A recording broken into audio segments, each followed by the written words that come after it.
네, 오늘 이 시간은 성경 봉독하겠습니다. 오늘 말씀은 요한일서 5장 13절 말씀입니다. 오늘 함께 나눌 말씀은 요한일서 5장 13절입니다.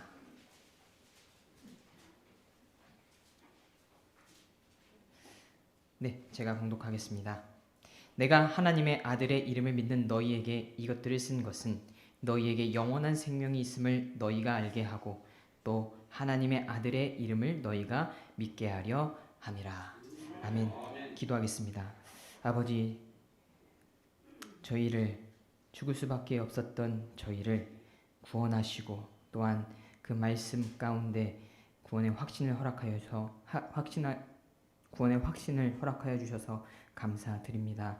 하나님, 이 시간 저희가 받은 구원과 그 기쁨을 다시 한번 기억하고 상기시키기를 원합니다. 그리하여서 성도로서 살아가는 이 땅 가운데에서 풍성한 열매들을 맺고 하나님께 영광이 되는 저희가 되기를 소망합니다. 하나님, 이 시간 성령님 통하여서 조명하여 주시고 저에게 지혜를 주셔서 말씀이 우리의 마음과 생각에 가득 찰 수 있도록 도와주시기를 바랍니다.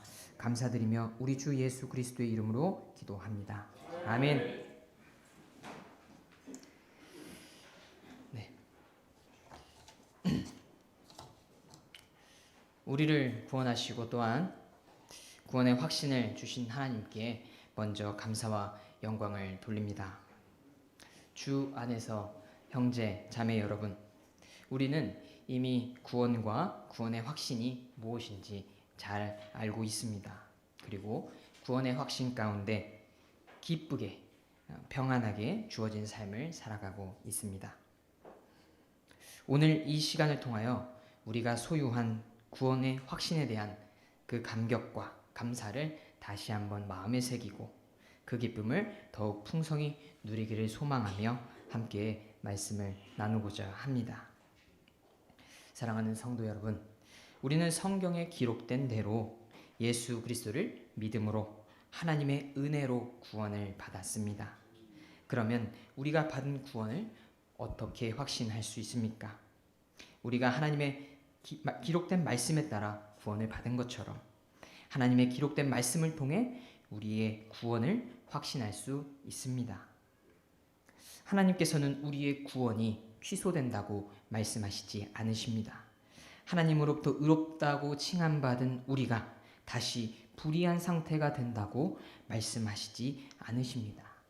하나님의 자녀로 입양된 우리를 다시 파양하지 않으십니다. 성령님으로부터 다시 태어난 우리를 버리지도 않으십니다. 오히려 하나님께서는 우리의 구원이 영원하고 안전하며 확신할 수 있다는 것을 알려주십니다. 이 시간 우리가 받았고 우리가 누리고 있는 구원의 위대한 진리를 선포하기를 원합니다. 내가 하나님의 아들의 이름을 믿는 너희에게 이것들을 쓴 것은 너희에게 영원한 생명이 있음을 너희가 알게 하고 또 하나님의 아들의 이름을 너희가 믿게 하려 함이라. 오늘 본문 요한일서 5장 13절입니다. 여러분, 하나님의 영광으로 쓰여진 하나님의 말씀이 뭐라 말씀하십니까? 푸른 마르고 꽃은 시드나 하나님의 말씀은 영원토록 서리라 하신 그 말씀이 예수 그리스도를 믿어 구원받은 우리에게 영원한 생명이 있다고 말씀하십니다. 하나님께서는 자기 자녀가 얻은 그 구원을 의심하기 바라지 않으십니다. 흔들리는 상태에 갇혀있기를 원하지 않으시며 구원의 확신에 대한 믿음을 분명히 알고 확신 가운데 머무르기를 원하십니다. 내가 그들에게 영원한 생명을 주노니 그들이 결코 멸망하지 아니할 것이요 또 아무도 내 손에서 그들을 빼앗지 못하리라. 진실로 진실로 내가 너희에게 이르노니 내 말을 듣고 나를 보내신 분을 믿는 자는 영존하는 생명이 있고 정죄에 이르지 아니할 것이며 사망에서 생명으로 옮겨졌느니라. 아멘. 우리의 구원자 예수님을 통해 얻게 된 영원한 생명을 아무도 우리에게서 빼앗을 수 없고 그 생명이 있는 한 결코 우리는 멸망하지 않습니다. 구원받은 우리는 이미 영존하는 생명을 가졌습니다. 그렇기에 불호수에 던져지는 둘째 사망에 이르지 아니하는 존재가 된 것이죠. 에베소서 말씀입니다. 너희도 진리의 말씀 곧 너희 구원의 복음을 들은 뒤에 그리스도를 신뢰하였고 너희가 믿은 뒤에 또한 그분 안에서 약속의 저 거룩하신 영으로 봉인되었는데 하나님의 거룩하신 영을 슬프게 하지 말라. 그분에 의해 너희가 구속의 날까지 봉인되었느니라. 아멘. 환난이나 공경이나 핍박이나 기근이나 벌거벗음이나 위험이나 칼이 성령님께서 봉인한 우리의 구원을 건드릴 수 없습니다. 사망이나 생명이나 천사들이나 권력들이나 권능들이나 현재 있는 것들이나 미래에 있을 것들이나 높음이나 깊음이나 다른 어떤 창조물이라도 성령님으로 봉인한 것을 떼어낼 수 없습니다. 영광스러운 몸을 입게 되는 그 부활의 날, 그 구속의 날까지 우리는 성령님으로 봉인되었다고 하나님께서 말씀하십니다. 또한 성경은 우리를 봉인하신 성령님이 우리 안에 영원 무궁토록 내주하신다고 말씀하시죠. 내가 아버지께 구하면 그분께서 다른 위로자를 너희에게 주사 그분께서 영원토록 너희와 함께 거하게 하시리니 곧 진리의 영이시라. 세상은 그분을 받아들일 수 없나니 이는 세상이 그분을 보지 못하고 알지도 못하기 때문이라. 그러나 너희는 그분을 아나니 이는 그분께서 너희와 함께 거하시며 너희 안에 거할 것이기 때문이라. 그렇습니다, 여러분. 구원받은 우리 안에 거하시는 성령님은 잠시 머물다 떠나는 손님이 아닙니다. 영원 무궁토록 우리 안에 계시며 결코 떠나지 않으신다고 하나님께서 분명히 약속하셨습니다. 우리가 예수 그리스도를 통해 받은 그 구원은 안전합니다. 결코 취소될 수 없습니다. 우리의 모습은 연약하고 불완전하지만 우리의 구원은 하나님의 약속하신 말씀 위에서 견고합니다. 흔들릴 수가 없습니다. 그래서 결국 우리는 그 말씀 안에서 구원의 확신을 충분히 가질 수 있습니다. 형제 자매 여러분, 구원받은 우리는 하나님으로부터 태어난 자들일 뿐만 아니라 새로운 창조물이 되었습니다. 그분을 받아들인 자들, 곧 그분의 이름을 믿는 자들에게는 다 하나님의 아들들이 되는 권능을 그분께서 주셨으니 이들은 혈통이나 육신의 뜻이나 사람의 뜻에서 나지 아니하고 하나님에게서 태어났느니라. 예수님께서 이 진리를 니고데모에게 가르치실 때 하나님으로부터 태어난 것을 육적인 출생에 비유하셨습니다. 여러분, 한 사람이 이 세상에 태어났다면 삶의 어느 지점에서 다시 태어나기 전의 상태로 돌아가는 것은 결코 발생할 수 없는 일이죠. 하나님으로부터 다시 태어나는 일도 마찬가지입니다. 하나님께서 태어나게 한 생명이 결코 취소될 수 없고 우리는 이 진리에서 또한 구원의 확신을 가질 수가 있습니다. 고린도후서 5장 17절 말씀입니다. 그러므로 누구든지 그리스도 안에 있으면 그는 새로운 창조물이라.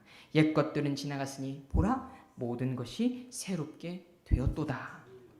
여러분, 구원받은 우리는 그리스도 안에서 새롭게 창조된 창조물입니다. 하나님께서 있으라 하셔서 존재하게 된 것을 자기 자신이나 다른 피조물로 인해 없던 상태로 되돌릴 수는 없습니다. 우리가 새로운 창조물이 되었다는 것은 직장에서 승진해 다른 직책을 가진 것과는 전혀 다른 성격입니다. 구원은 바로 하나님께서 우리 안에 새 생명을 불어 넣어주신 실제적인 창조 사건입니다. 역사적인 사건입니다. 천지개벽의 사건이죠. 이렇게 새롭게 창조된 자들을 하나님께서는 하늘 왕국에 이르기까지 보존하실 것입니다. 바울은 간증합니다. 주께서 나를 모든 악한 일에서 구출하시고 자신의 하늘 왕국에 이르기까지 나를 보존하시리니 그분께 영광이 영원무궁토록 있기를 원하노라. 또한 하나님께서는 베드로를 통해 말씀하시는데 마지막 날까지 구원받은 우리를 자신의 권능으로 보호하신다고 약속하십니다. 너희는 마지막 때에 드러날 준비가 되어 있는 구원에 이르도록 믿음을 통해 하나님의 권능으로 보호받고 있느니라. 이렇게 수많은 하나님의 약속들이 우리의 구원에 확신을 주고 우리는 당연히 예수 그리스도를 믿음과 은혜로 말미암는 그 구원을 확신할 수 있는 것입니다. 여러분, 구원의 확신은 자신의 자녀에게 주시는 하나님의 놀라운 복이며 우리가 누릴 수 있는 특권입니다. 구원의 확신을 가진 우리는 구원의 기쁨과 감사함이 있기에 하나님을 사랑하는 마음으로 말씀에 순종하게 됩니다. 구원의 확신을 가진 우리는 시험과 고난 속에서도 환난과 핍박이 다가와도 장차 다가올 소망을 붙들며 견딜 수가 있습니다. 구원의 확신을 가진 우리는 우리의 정체를 알고 우리의 신분을 인식하고 있기에 거룩한 삶을 살아갈 힘을 얻게 됩니다. 구원받은 성도 여러분, 이 시간 감사하기를 원합니다. 예수 그리스도를 통하여 우리를 구원하신 하나님께 감사를 드립니다. 뿐만 아니라 그 구원을 취소시키지 않으시며 마지막 날까지 권능으로 우리를 지키시고 보존하시는 그 하나님께 감사를 드립니다. 추가적으로 하나님의 말씀으로 영원한 구원을 약속하시고 구원의 확신 가운데 살아갈 수 있도록 약속하여 주신 우리 하나님께 감사를 드립니다. 이렇게 우리는 말씀의 약속에 따라 선물로 받은 구원과 그 구원의 확신 속에서 기쁘게 살아가고 있습니다. 그러나 유감스럽게도 우리와는 달리 예수님을 믿는다고 하면서 구원의 확신과 기쁨을 누리지 못하는 사람들이 정말 많습니다. 그 이유는 성경의 말씀과 반대되는 신학 사조가 교회 안에 깊이 스며들어 이 은혜의 복음을 흐리게 하고 있기 때문입니다. 그리고 그 중심에는 인간의 노력과 공로, 행위들로 메워져 있습니다. 그렇게 그들은 끊임없는 혼란의 소용돌이 가운데 살아갑니다. 저의 과거를 한번 돌아보면 주변에 이와 같은 사람들이 많았습니다. 저 역시 이러한 상황 속에 놓여 있었습니다. 구원의 확신과 기쁨을 누리지 못하는 이들은 항상 두려움과 불안을 안고 살아갑니다. 예수 그리스도의 십자가의 그 대속을 믿는다고 하면서도 하나님 앞에 선다고 생각하면 지옥에 갈까 두려워합니다. 구원에 대해 이야기를 하면 얼굴빛이 잿빛으로 변합니다. 왜 그러냐 이렇게 물어보면 지금 현재로서는 천국에 갈 수 없을 것 같다고 말하며 슬퍼합니다. 자기 자신의 연약함을 바라보며 하나님의 말씀에 순종하지 못하고 더 헌신하지 못해 천국과는 거리가 멀다고 고백합니다. 저는 이 문제를 어떻게 해결할 거냐 묻습니다. 그런데 그들은 원래 신앙생활이 이런 거 아니냐 대답하며 오히려 의아한 눈빛으로 저를 바라봅니다. 이들의 문제를 한번 살펴보면 구원의 확신을 자신의 감정과 경험 그리고 행위에 세운다는 것입니다. 어떤 날은 기분이 좋아서 말씀도 보고 기도도 하고 그래서 마음에 그 뜨거운 감정이 올라오면 확신이 있는 것 같다가도 죄를 짓고 실패하면 즉시 그 확신이 흔들립니다. 우리가 앞서 살펴본 성경적인 확신이 아닙니다. 이들은 죄와 사망으로부터 해방된 그 참 자유가 무엇인지 알지 못합니다. 예수님을 믿는다고 말은 하지만 여전히 사망의 권세 아래 묶여 있어 마음에는 슬픔이 가득합니다. 완전한 헌신과 완전한 순종을 이루어 보려고 또 그 죄에서 벗어나 보려고 금식을 하고 기도원을 찾아가며 목이 쉬도록 부르짖고 소리를 지릅니다.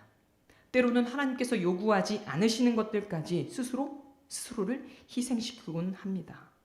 그러나 이러한 노력에도 불구하고 죄의 문제를 근본적으로 해결하지 못하기 때문에 우리가 누리는 그 자유를 맛보지 못합니다. 그 결과 그들은 절망과 좌절, 그리고 다시 고통의 쳇바퀴를 이어가게 됩니다. 애쓰고 무너지고 다시 애쓰는 이 굴레에서 그들은 실족하지 않을 수 없는 그 틀 안에 갇혀 있습니다. 또한 특별히 우리 주 예수님의 재림에 대해서도 그들은 기쁨이 아니라 두려움으로 반응합니다. 왜 두렵겠습니까?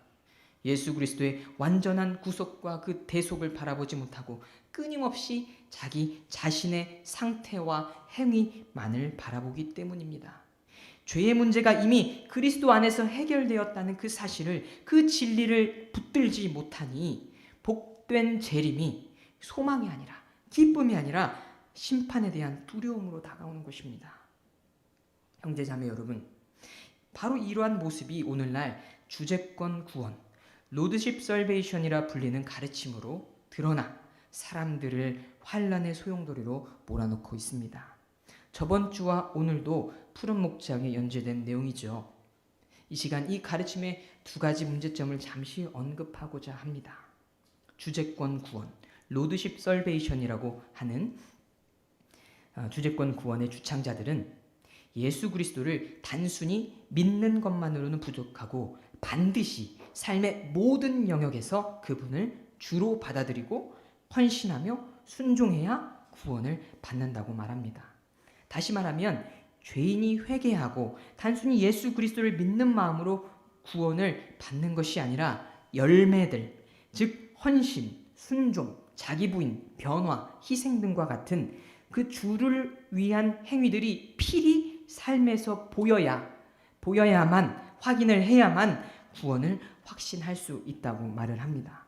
삶에서 선한 열매들이 반드시 맺혀야 자신이 구원을 받았다 확신하고 안도합니다. 여러분, 예수 그리스도를 통하여 구원받은 성도가 헌신하고 순종하고 변화된 삶을 사는 것은 매우 타당하고 옳습니다. 허나 그러한 삶의 변화와 열매는 구원의 결과로서 파생되는 것이지 구원을 이루는 도구로서 결코 어떠한 역할을 담당할 수가 없습니다. 만일 주재권 구원을 따르는 자들처럼 삶의 열매가 구원의 도구가 된다면, 열매를 통해 구원을 확신할 수 있다고 한다면 결론적으로 이 은혜의 복음, 우리가 들은 이 은혜의 복음을 흙탕물로 만들어버리는 결과를 가져옵니다. 그리스도 예수님이 아니라 자기 자신을 바라보게 만들고 끊임없이 점검하며 결국 참된 확신에 이를 수 없는 지경에 이릅니다. 그 이유는 무엇입니까? 우리와 우리 삶은 완벽하지 않기 때문입니다. 여러분, 구원의 조건이 있습니까? 예수님께서 죄인의 구원을 위해 이루신 사역만을 의지하고 신뢰하며 믿는 것을 제외하고는 아무것도 없습니다. 그러나 주재권 구원에는 인간이 행하는 헌신의 그 증거들, 선한 열매들이 맺혀야만 구원을 확신할 수 있다는 그 조건이 붙습니다. 여러분, 아닙니다. 이것은 거짓 복음입니다. 사도 바울은 행위와 율법을 은혜의 복음과 혼합시키려 하려고 하는 자들에게 선포합니다. 다른 어떤 복음을 선포하면 그는 저주를 받을지어다. 구원의 기초는 하나님의 긍휼에 있습니다. 결코 우리가 행한 의로운 행위에 있지 않습니다. 그분께서 우리를 구원하시되 우리가 행한 의로운 행위로 하지 아니하시고 자신의 긍휼에 따라 다시 태어남의 씻음과 성령님의 새롭게 하심으로 하셨으며, 일하지 않더라도 하나님의 뜻대로 살지 않는 자를 의롭다 하시는 분을 믿는 자에게는 그의 믿음이 의로 여겨지느니라. 바울은 이들을 향해 또 명령합니다. 그리스도께서 해방의 자유로 우리를 자유롭게 하셨으니 그러므로 그 자유 안에서 굳게 서고 다시 속박의 멍에에 얽매이지 말라. 구원받은 성도 여러분, 죄악된 우리의 상태에도 불구하고 우리를 긍휼히 여기시는 하나님께 감사드리기를 원합니다. 우리의 한계와 연약함 속에서 길을 잃고 자기 길로 돌아섰음에도 불구하고 우리를 사랑하신 하나님을 기억하시기를 바랍니다. 우리의 선한 행위를 보지 않으시고 의로운 행위로 심판하지 않으시며 오직 예수 그리스도의 완전한 의로, 그 의로 우리를 의롭다 여겨주시는 하나님께 영광과 찬송을 드리기를 소망합니다. 주제권 구원의 두 번째 문제점입니다. 그것은 칭의와 성화, 곧 구원과 제자로서의 삶을 혼동하는 것입니다. 성도 여러분, 하나님의 말씀은 하나님의 말씀은 정확하게 구원과 구원받은 이후의 삶을 구분하고 있습니다. 우리가 하나님 앞에서 의롭다함, 즉 칭의를 받을 때 오직 믿음으로, 오직 은혜로 값없이 받죠. 우리의 의로운 행위나 헌신이 전혀 포함되어 있지 않습니다. 우리가 너무나도 잘 아는 말씀이 있죠. 너희가 믿음을 통해 은혜로 구원을 받았나니 그것은 너희 자신에게서 난 것이 아니요 하나님의 선물이라. 행위에서 난 것이 아니니 이것은 아무도 자랑하지 못하게 하려 함이라. 그러나 성화, 구원받은 자가 거룩하게 변화되는 삶, 제자로서 살아가는 일과 그 도리는 언제 시작됩니까? 구원받은 이후에 시작되는 것입니다.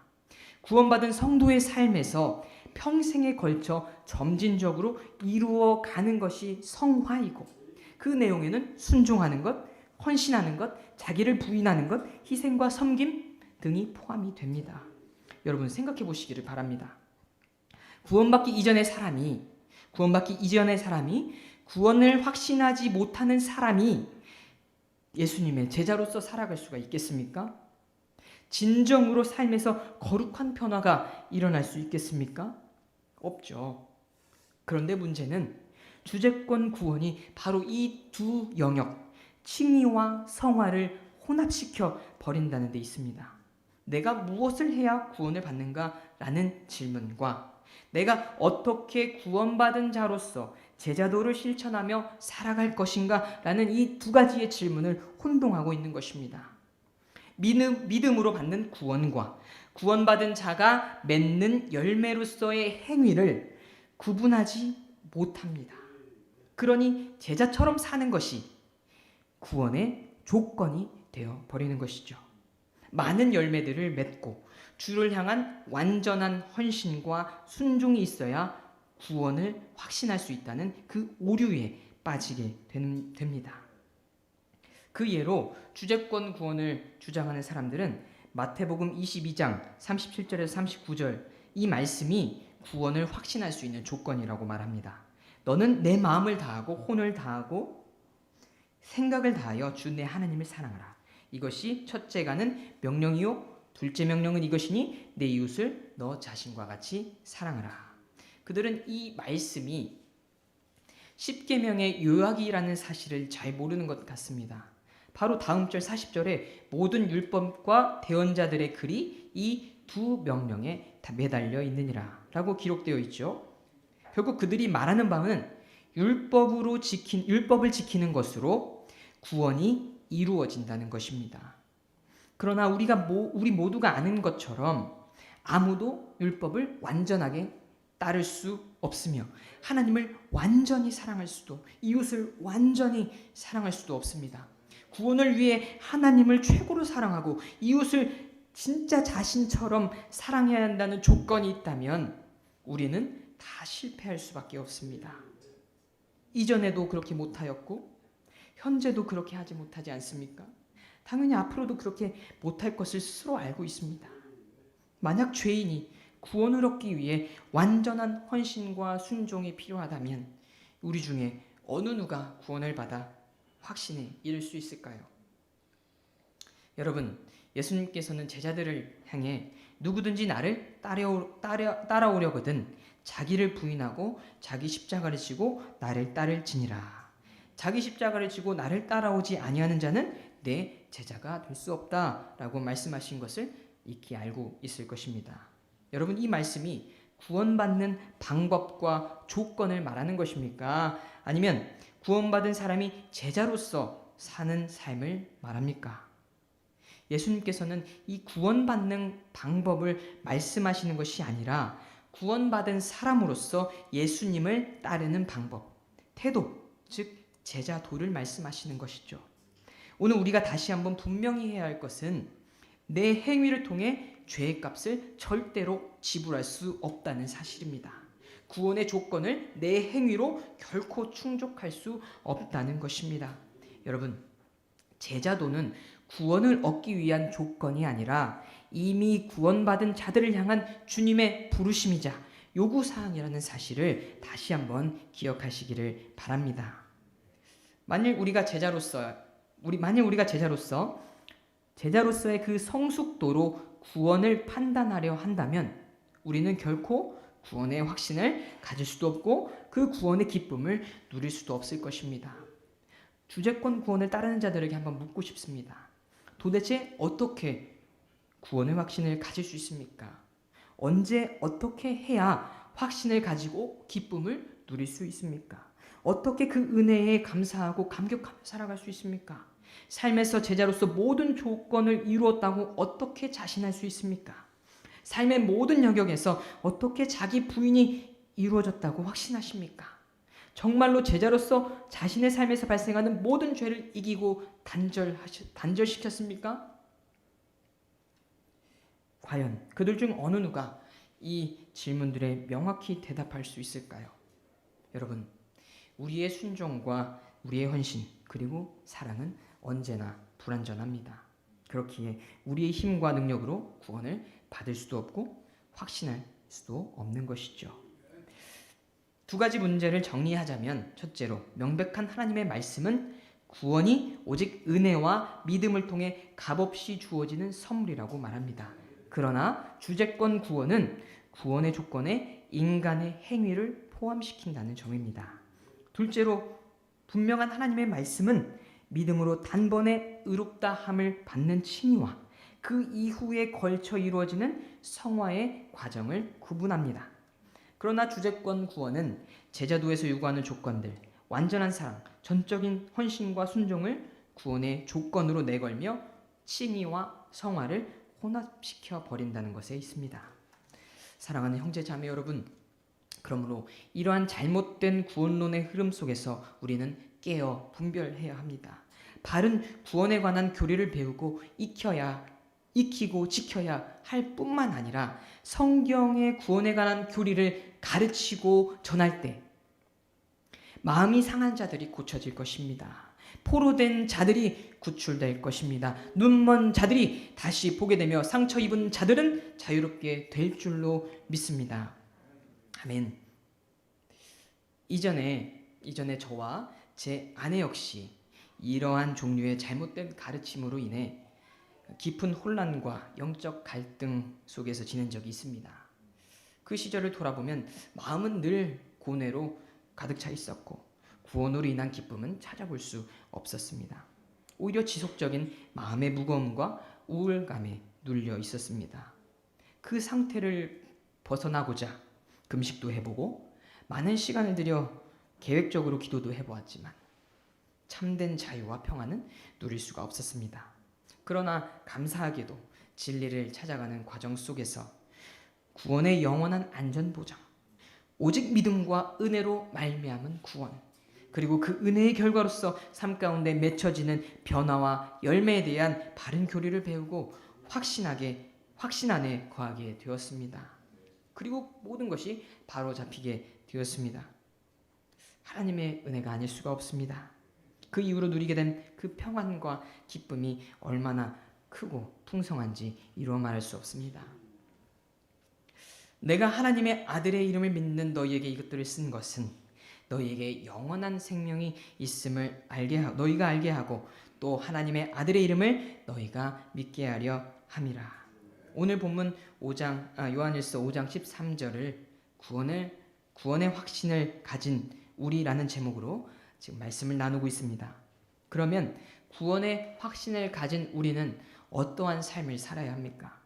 성경은 구원을 확신하는 성도의 삶에 변화가 나타나야 함을 분명히 가르칩니다. 우리는 행위로 구원받지는 않지만 반드시 행위에 대한 그 열매를 맺게 됩니다.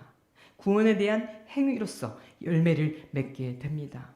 이전에 우리가 에베소서 2장 8절에서 9절을 통해 믿음과 은혜를 통한 구원에 대해 알아보았습니다. 그리고 바로 이어지는 10절에 이렇게 기록되어 있죠. 우리는 그분의 작품이요 그리스도 예수님 안에서 선한 행위를 하도록 창조된 자들이니라. 하나님께서 그 선한 행위를 미리 정하신 것은 우리가 그 행위 가운데서 걷게 하려 하심이라. 선한 행위는 구원의 조건이 아니라 구원의 결과로서 주어지고 선물로 구원을 받은 성도는 선한 열매를 맺는 삶을 살아야 한다는 것을 알게 되는 말씀입니다. 그렇다고 해서 모든 성도가 항상 성숙하고 항상 승리하는 삶을 사는 것은 아닙니다. 성경은 육신적으로 살아가는 성도의 존재도 기록하고 있습니다. 다 같이 한번 찾아보겠습니다. 고린도전서 3장 1절에서 3절에 보시면 육신적으로 살아가는 성도의 존재가 기록되어 있습니다. 한 절씩 교독해 보겠습니다. 저부터 읽겠습니다. 1절에서 3절입니다. 형제들아, 내가 영에 속한 자들에게 말하는 것 같이 너희에게 할 수 없어서 육신에 속한 자들 곧 그리스도 안에 있는 갓난 아이들에게 말하는 것 같이 하였노라.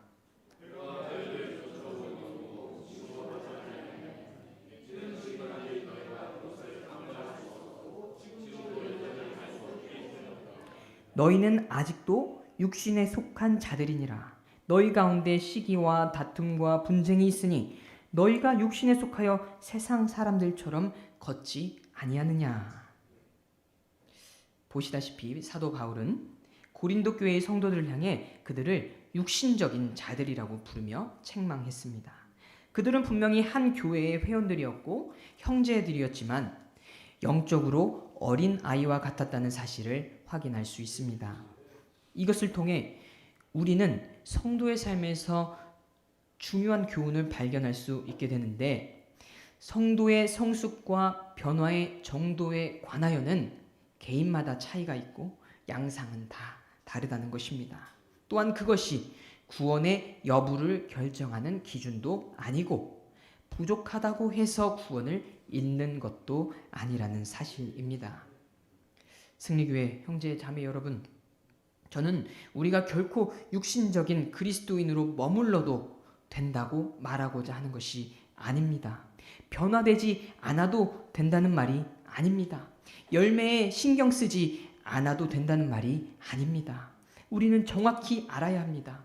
구원의 확신을 가진 우리는 결코 이전과 같은 삶에 머물러 있을 수 없습니다. 그리스도인으로서 거룩하고 풍성한 열매들을 맺어 가야 합니다. 현재 우리가 다루고 있는 이 요한 1서를 통해 구원의 확신을 가진 우리에게 하나님께서 말씀하십니다. 하나님께서 빛 가운데 계신 것 같이 빛 가운데서 걸으라. 내가 이것들을 쓰는 것은 너희가 죄를 짓지 않게 하려 함이라. 우리가 그분의 명령들을 지키면 이것에 의해 우리가 그분을 알고 있음을 우리가 아느니라. 자기가 빛 가운데 있다고 말하면서 자기 형제를 미워하는 자는 지금까지도 어둠 속에 있느니라. 세상에 있는 것들을 사랑하지 말라. 너희는 그분 안에 거할지니라. 의를 행하는 자는 그분께서 의로우신 것 같이 의로운 삶을 살라. 우리가 말과 혀로 사랑하지 말고 행함과 진실함으로 하자. 하나님께서 우리를 이처럼 사랑하셨다면 우리도 서로 사랑해야만 하느니라. 다 요한 1서에 기록된 말씀들입니다. 사랑하는 성도 여러분, 이러한 명령들이 구원의 확신을 가진 성도들의 삶의 모습이고 방향이며 우리가 맺어가야 할 열매들이라 믿습니다. 다시 한번 언급드립니다. 이러한 삶의 모양과 열매들이 구원의 도구가 될 수 없습니다. 구원의 확신을 가진 우리는 이미 받은 그 구원의 확신 위에서 이와 같이 열매 맺는 삶으로 나아가는 것입니다. 여러분, 저는 우리가 믿음으로, 은혜로, 선물로 주어진 구원, 어느 누구도 그 무엇도 빼앗을 수 없고 흔들 수 없는 구원, 영원한 안전이 보장된 구원을 선사하신 예수 그리스도께 우리의 시선을 고정하며 구원의 확신의 기쁨을 누리기를 소망합니다.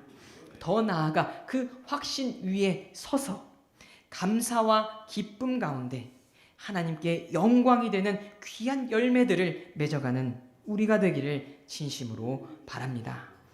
기도하겠습니다.